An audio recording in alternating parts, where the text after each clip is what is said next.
चलिए भाई साहब, मोस्ट इंपॉर्टेंट क्वेश्चन। पहले इस क्वेश्चन का मीनिंग समझते, क्योंकि इसमें थोड़ा सा एक फिजिक्स का कंसेप्ट है, पहले वो मैं आपको बता दूं पहले से, इस क्वेश्चन को पढ़ने से पहले। ऐसा माना जाता है, और ये मतलब है भी फैक्ट है, कि अगर जैसे पानी है, ठीक है, आप जैसे किसी लेक पर या रिवर के पास आप खड़े हैं, तो आपकी उसमें शैडो आती है, यस और नो। तो आपने क्या किया, मान लो एक ऐसे मार्कर दिखाया नदी के ऊपर, तो ये मार्कर ज़मीन पे भी दिखेगा, सॉरी उस पानी के अंदर भी दिखेगा। तो ऐसा माना जाता है जितना ये हाइट ज़मीन से ऊपर है उतना ही जो इमेज बनेगी ना वो ज़मीन के। लेकिन कंडीशन ये है कि पानी प्योर होना चाहिए, इम्प्योरिटी नहीं होनी चाहिए। अगर पानी में इम्प्योरिटी है, कोई भी मिलावट है, फिर ऐसा नहीं होता है, ऐसा फिजिक्स कहती है, ठीक है। मतलब ये मार्कर नदी से मैंने कहा 4 फुट ऊपर है, तो इसका जो रिफ्लेक्शन होगा नदी के नीचे, वो आपको ऐसा महसूस होगा कि 4 फुट अंदर की तरफ है। कंडीशन क्या है कि पानी में कोई भी इम्प्योरिटी नहीं होनी चाहिए, प्योर वाटर होना चाहिए, डिस्टिल वाटर जैसा, ठीक है। चलो अब इस क्वेश्चन को लोग पढ़ते हैं, बहुत ही इंटरेस्टिंग और इम्पॉर्टेंट क्वेश्चन है ये। कह रहे हैं if the angle of elevation of a cloud, if a angle of elevation of a cloud from a point h metre above the lake is alpha. ये लेक है, क्या है ये हमारे पास, ये लेक है, और मैंने कहा ये लेक का सरफेस, मतलब अब देखो एक समझेंगे भैया, लेक 3D फिगर है यार, पानी होगा उसमें।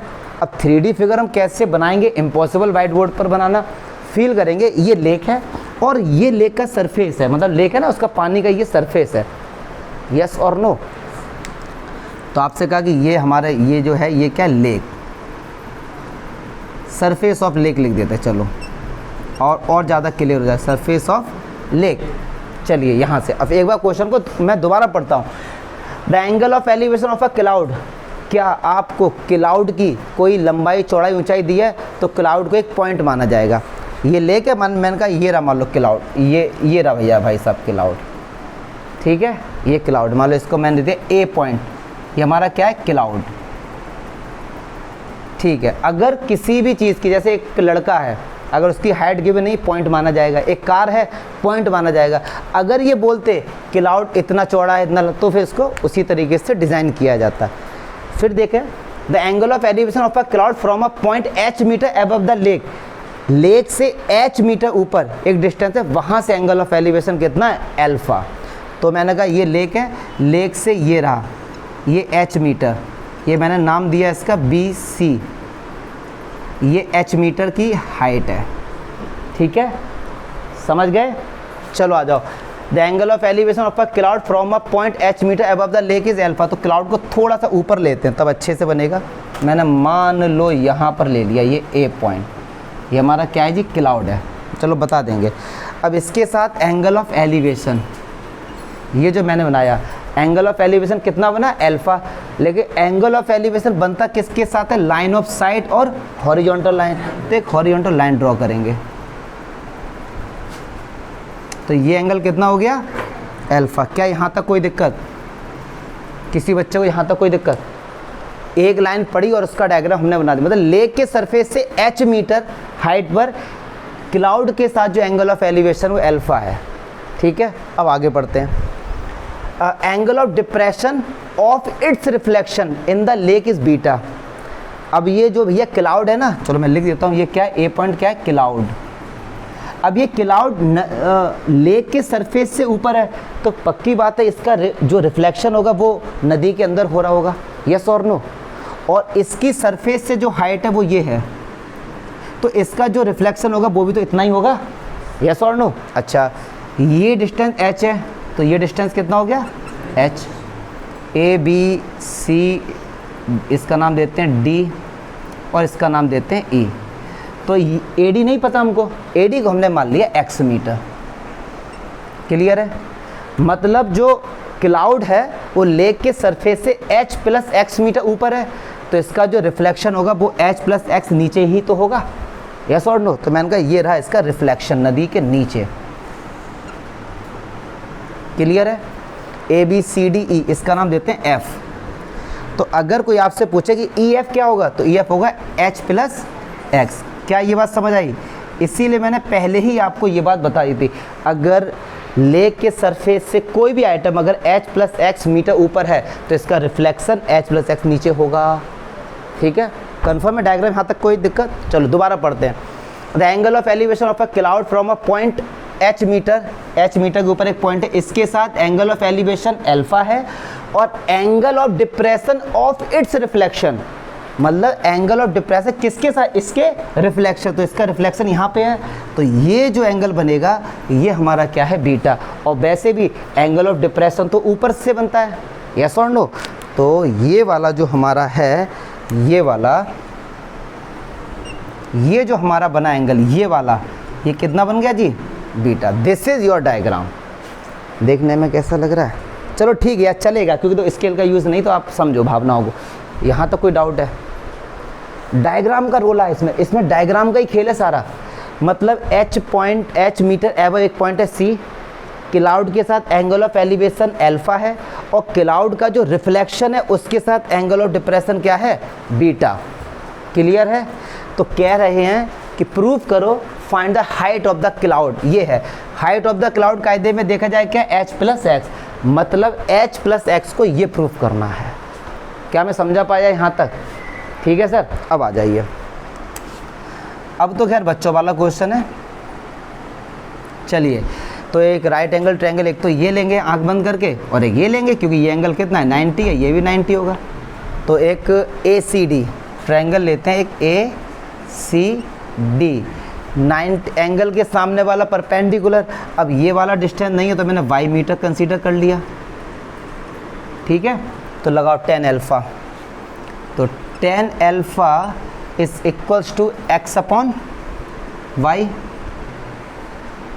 ठीक है, चलो अब एक ट्रायंगल लेंगे, ये वाला CFD। क्या समझ नहीं आया? तो एक्सप्रेशन अच्छे दो ना फिर। CFD, अच्छा, एंगल के सामने वाला परपेंडिकुलर, और ये क्या होगा? बेस, तो वही tan, तो tan बीटा। तो tan बीटा, tan बराबर होता है परपेंडिकुलर अपॉन बेस।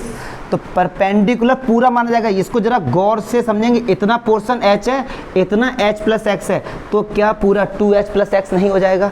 अगर इसको देखा जाएगा ना, क्योंकि बीटा के लिए परपेंडिकुलर तो ये है, तो ये क्या हो जाएगा?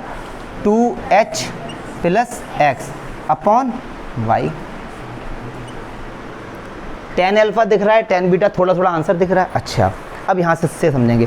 प्रूफ करना है, क्या प्रूफ करने में कहीं पर y है? कहीं पर y है, लेकिन हमारा तो y आ रहा है, तो y को रिप्लेस करेंगे, y को हटाएंगे। ये समझना है आपको। क्या पूरे प्रूफ में कहीं y आ रहा है? नहीं आ रहा है। तो चलिए यहाँ से y की वैल्यू निकालो, तो क्रॉस मल्टीप्लाई होगा, तो y into tan alpha is equals to x, और y बराबर क्या आ गया? x अपॉन, कोई दिक्कत? यस और नो?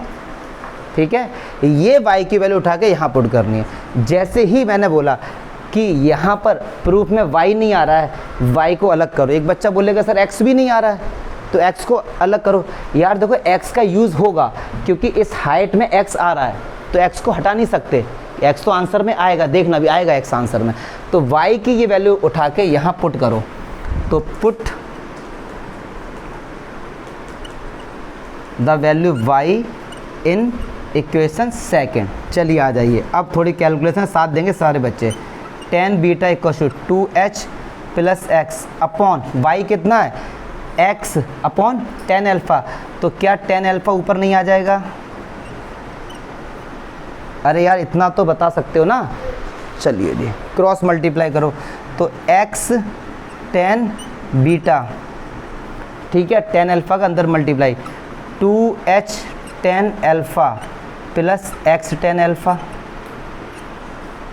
बताइए, ठीक है, x वाला ये रहा, x tan बीटा ये रहा, एक x वाला ये, इसको इस तरफ लेके आओ, माइनस का x tan अल्फ़ा बराबर 2h tan alpha. Clear? x common लो यहाँ से, तो नीचे आया tan beta minus tan alpha is equal to 2h tan alpha. मुझे नहीं लगता यहाँ तक कोई डाउट होगा। ठीक है, अच्छा देखिए वीडियो में आ रहा है ये, हाँ जी, अब देखो यहाँ से निकालो x की वैल्यू, तो x बराबर कितना आएगा, ये डिवाइड में आ जाएगा 2h tan alpha upon tan beta minus tan alpha. तो देखो आंसर दिख रहा है थोड़ा थोड़ा, ये हमने निकाल दिया x। हमसे पूछा क्या था, height of the cloud, cloud की हाइट कितनी है, x प्लस एच, जो हाइट ऑफ द क्लाउड क्या है जी, x प्लस एच, यही तो आंसर आएगा। तो भैया x की वैल्यू तो ये रही, h ऐड कर दो, आपका आंसर आ गया 2h tan alpha upon tan beta minus tan alpha, ये तो आ गई x की वैल्यू, प्लस h को लिखेंगे h अपॉन 1, एलसीएम कितना आएगा जी, tan बीटा माइनस का tan अल्फ़ा। चलो 10th क्लास में एलसीएम तो ले ही सकते हैं, ये पूरा कैंसिल हो गया, ऊपर वाला आ गया, तो 2h tan अल्फ़ा प्लस, अब 1 का डिवाइड इसके साथ इतनी बार जाएगा और h का क्या होगा, मल्टीप्लाई, तो h का इसके साथ h tan beta minus h tan alpha. LCM समझो, ये तो यही आ गया, ऊपर वाला सेम ऐसे ही, h का मल्टीप्लाई दोनों के साथ। अब देखिए 2h tan अल्फ़ा से h tan अल्फ़ा गया, तो h tan अल्फ़ा बचेगा, नहीं चमका, इसको मैं कमज़ोर बच्चों को समझाता हूँ। 2h tan अल्फ़ा से माइनस करो h tan अल्फ़ा, यहाँ पे 2 है, यहाँ पे 1 है, तो h tan अल्फ़ा बचेगा, यस और नो। 2h से h गया तो h बचा ना, तो ऐसे यहाँ पे 2h tan अल्फ़ा से गया तो क्या बचा, h tan अल्फ़ा और plus h tan beta upon tan beta minus का tan अल्फ़ा। अब देखो आंसर तो आ गया, इन्होंने h कॉमन लिया, हम भी h कॉमन ले लेते हैं, यहाँ से h कॉमन लिया तो ये वाला h हट के इधर आ गया, दिस इज योर आंसर। चलो कोई बात नहीं, समझ जाएंगे बच्चे, है ना मज़ेदार क्वेश्चन। देखो ये क्वेश्चन एक्चुअली इसलिए और बताया आपको कि ये माइंड सेट मत कर लो, ये चैप्टर बहुत सिंपल है, या ये भी मत सोचो कि इसमें लॉजिक नहीं है भाई साहब। अभी तो ये एक क्वेश्चन की शुरुआत है, ये बोर्ड का आया हुआ क्वेश्चन है, बोर्ड में 4 बार आया 20 साल में, और इस बार आने के चांसेस हैं क्योंकि पिछली बार नहीं आया। ये लगभग हर ये जो क्वेश्चन है 2-3 साल में रिपीट होता रहता है। इसके 3-4 भाई बहन है, ये मैंने पहला वाला कराया है, दूसरा भी आएगा, इसमें दूसरा भी आएगा, इसको समझो, इंपॉर्टेंट क्वेश्चन है, ठीक है। देखो इसको खोल दो भाई साहब।